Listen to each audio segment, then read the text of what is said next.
tu as des difficultés à pouvoir méditer ta parole au quotidien.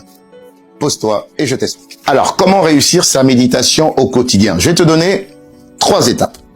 La première étape, là, il faut déjà reconnaître que c'est quelque chose d'important. La Bible dit dans le livre de Josué 1, verset 8, que le livre de la loi ne s'éloigne pas de ta bouche, médite-le jour et nuit afin d'agir fidèlement selon tout ce qui est écrit. C'est alors que tu auras du succès dans tes entreprises, c'est alors que tu réussiras. La première étape, faut savoir que si tu veux réussir, il faut passer par la méditation de la parole. Donc, si tu veux réussir, sois conscient que tu as besoin de la parole pour réussir. Deuxième étape, qu'est-ce que tu dois faire?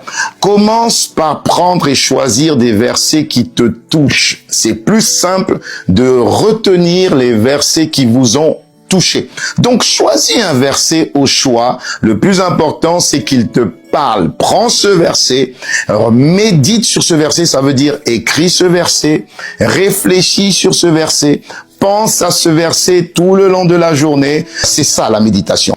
La troisième étape, c'est l'étape la plus cruciale, c'est qu'il faut mettre en pratique ce verset. Ça veut dire qu'une fois que tu as médité, prends un engagement sur ce verset. Donc, rappelle-toi, tu ne peux pas réussir sans la méditation, c'est impossible. Deuxième chose, prends un verset qui te touche et un verset qui te parle. Troisième chose, prends un engagement que tu vas faire sur la base de ce que tu as médité.